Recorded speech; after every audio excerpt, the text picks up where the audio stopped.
Many players lift their shoulder and elbow when attempting a high arc loop. This large, open frame cannot generate strong spin. A large swing is for power, not for rotation.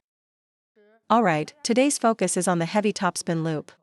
This heavy topspin is crucial for successfully lifting backspin balls and getting them on the table. First, let's address the issue of timing. If you often miss loops after a push, during a serve and attack play, or when returning backspin, it's because you're starting your swing too early. When looping against backspin, the closer your racket is to the ball, the easier it is. Especially against skilled players, their pushes often decelerate and die after bouncing on your side. Therefore, you must be patient and wait for the right moment to strike. Let the ball come closer to your body before you initiate your swing. Don't start swinging when the ball is far away. By the time you make contact, your stroke is nearly finished, and you can't generate any real power. This means the initial part of your swing is wasted. You're only contacting the ball at the very end, resulting in a weak push forward or upward. Half of your swing's arc is wasted, and if the ball has heavier spin, you won't be able to lift it at all. Today's topic is the heavy topspin loop, which is fundamentally different from a high arc loop. A heavy topspin loop has a low trajectory, whereas a high arc loop travels in a high trajectory.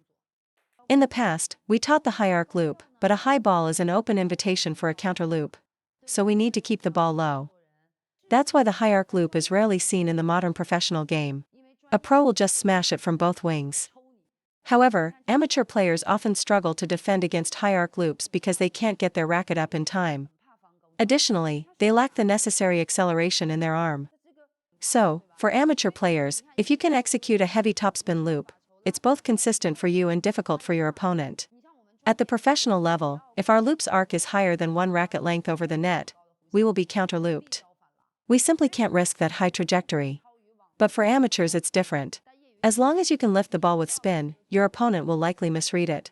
Many players ask if it's possible to hit a loop that is both powerful and spinny. The answer is no, it's not possible. It's just like serving, more speed means less spin, and more spin means less speed. You must understand that when you want to generate heavy spin, your brushing motion must dominate the hitting motion. This means you must reduce the amount of forward force you apply. For example, we always teach to drive through the ball for a forward loop, which is about power. However, for a heavy topspin loop, your upper arm and forearm can't drive forward too much. You need a distinct braking action to create that spin. Let me demonstrate the difference. Forward loop, heavy topspin. Forward loop, heavy topspin. See the difference? A forward loop involves driving your arm into and through the ball. A heavy topspin loop requires you to accelerate and brush the ball upon contact, then immediately break the motion. Compared to a forward loop, the follow-through is much shorter, the motion is more compact, and it stops earlier. More brushing, less hitting. That is heavy topspin. A forward loop generates power late in the swing and has a much larger follow-through. You drive into the ball, meeting it forward, and create a whip-like acceleration with your entire arm. The heavy topspin loop is the exact opposite. The moment you drive forward, you kill a significant amount of spin. Second, your follow-through must be short. A long follow-through means the ball won't be spinny. The motion must be controlled and braced, that feeling of gripping the ball on the racket, and it must stop early. The three keys to a great heavy topspin loop are a compact swing, an early stop, braking, and late timing. To execute a heavy topspin loop, you must first read your opponent's return. For instance, if I serve a no-spin ball and my opponent pushes it back, should I hit a heavy topspin or a forward loop? Exactly, you must hit a forward loop, because the incoming ball has no spin. If you try to loop with heavy spin against a no-spin ball, you won't generate any rotation. Heavy topspin requires incoming spin from your opponent that you can use. If your opponent gives you a long, heavy push, you can execute a heavy topspin loop. If they push aggressively, you can use their pace to generate spin. If they push with heavy backspin, you can use their spin. But creating heavy spin from nothing is extremely difficult. So, if the incoming push is not very spinny, you must execute a forward loop. Only when the opponent's push is very spinny or very fast should you opt for the heavy topspin loop. Now, what if I serve a side backspin serve and they push it back? Should I use heavy topspin or a forward loop? Correct, you should use heavy topspin. Because you served a long side backspin with heavy rotation, their simple push will send that spin right back to you. Therefore, to hit a heavy topspin loop, you need one of two conditions: pace or spin from the opponent. If you have either one of those, you can go for the heavy topspin. This is the fundamental condition. The first rule of heavy topspin is to use your opponent's speed or spin to generate even more spin. The second key is your rhythm. Generally, you must contact the ball for a heavy topspin loop during its falling phase. Hitting the ball on the drop will generate much more spin than hitting it at the top of the bounce. This is because you can better synchronize your forces. As the ball drops, your upward swing creates perfect synergy. If the ball is dropping and I drive forward, the forces don't align. When the ball drops, you swing upward. That's synergy. So, the ideal timing for a heavy topspin loop, if you want a low arc, is right after the peak of the bounce. The moment the ball starts to drop, you initiate your swing. As soon as it begins its descent, swing. That is the perfect timing for a heavy topspin loop. In contrast, hitting at the top of the bounce is the ideal contact point for a forward loop. The backswing timing for a forward loop and a high arc loop is the same. You must get into position early for the best results. A common mistake I see is players not rotating their torso for a forehand loop. They face forward, trying to hit a ball at their side. How can you find your contact point like that? You simply can't. You must rotate your body, focus your eyes on where the ball first bounces on the table, watch it rise and fall, and only then start your swing. This is how you match the rhythm for a heavy topspin loop. You need an interception mindset. To intercept it, you must swing from underneath the ball upwards to meet it, which is how you create spin. If you swing from behind the ball while it's dropping, you're making a common looping error. You are chasing the ball from behind. You're not getting under the ball from a lower position, so you can't sync up with its force. No matter what, even if you don't lower your body, your racket must be below the ball to properly generate force. Your backswing must be lower than the ball's lowest point, at least one racket height lower, because you need space to accelerate into the shot. You can't just be slightly lower. You need that full racket height distance to generate proper synergy as the ball drops. If you're always approaching from behind the ball, you'll never create heavy spin. Players make two mistakes here. First, they don't get low at all.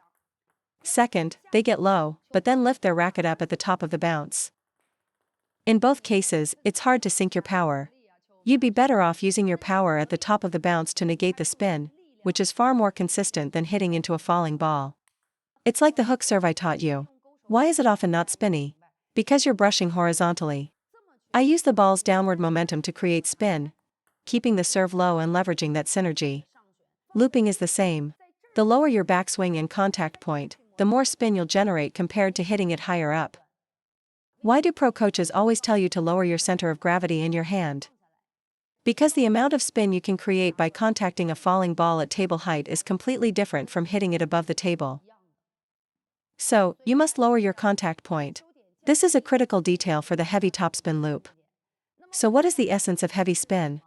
The friction comes from using your fingers to drive a snapping motion of the wrist. Your fingers and wrist work together to create the rotation on the racket face. Look, if I don't use my wrist and just swing my arm, the contact is pure hitting, no spin. If I close the racket face a bit, I get a tiny amount of friction. But to get real spin, it's not the forearm moving, but the fingers driving the racket face.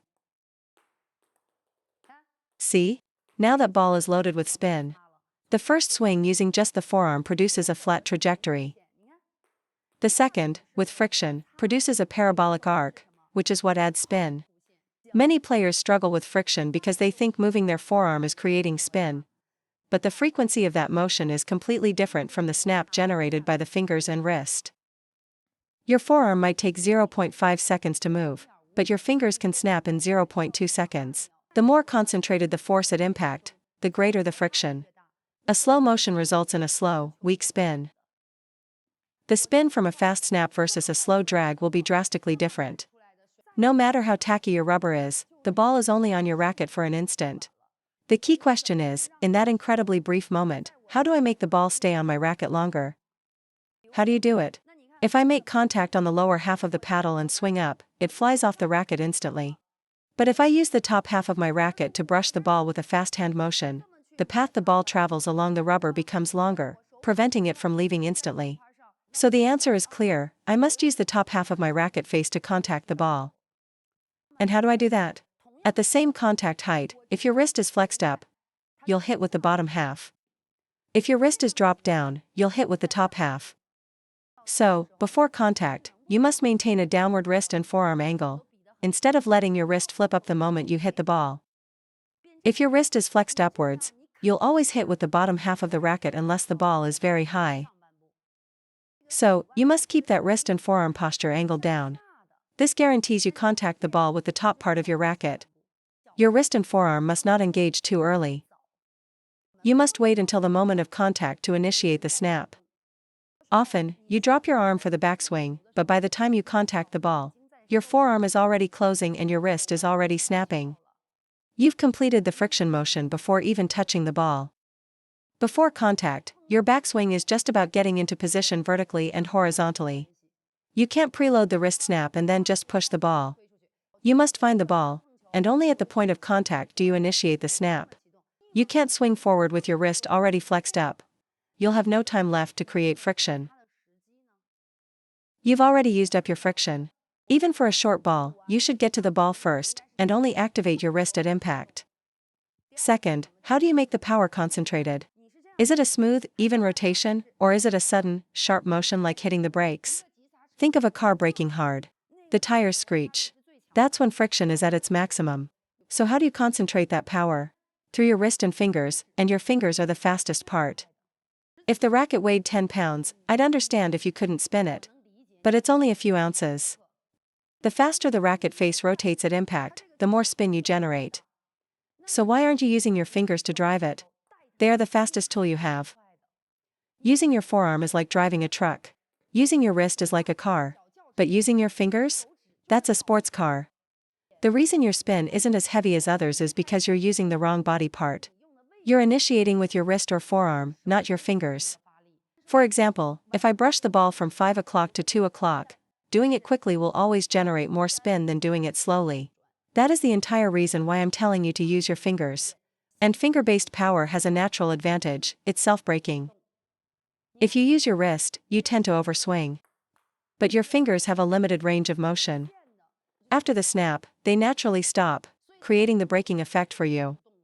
You don't need to think about gripping the racket to stop the motion. That grip is a follow-through action to maintain control after the force has been applied, otherwise the ball would fly anywhere. So by using your fingers, you first increase the speed of your brushing action, and second, the braking action happens automatically. You don't have to worry about how to stop your arm. The sequence is brush first, then drive forward. If you're already gripping tight to brake, you can't complete the rest of the stroke. It's simply impossible. Once you initiate the friction with your fingers, driving the arm forward completes the forward loop. After creating friction, lifting the forearm upwards completes the heavy topspin loop. So, if your loops lack spin, it's for one of these reasons: your timing is too early, you engage the friction motion before contact, or you're not using your fingers, so your racket rotation is too slow. Fourth, friction requires a snap or short, explosive power. It's not a full, continuous motion, but a quick burst that stops abruptly. After that snap, you brace your wrist and forearm, and then your body and arm carry the momentum forward. This is friction followed by impact, which is the complete process of a forward loop. That is the entire sequence for a forward loop. Players who don't use their fingers will always be at a disadvantage with spin. Their serves, loops, and even service returns will lack the necessary spin and control, which often comes from subtle finger adjustments. The speed and power of your racket are ultimately transmitted through your fingers.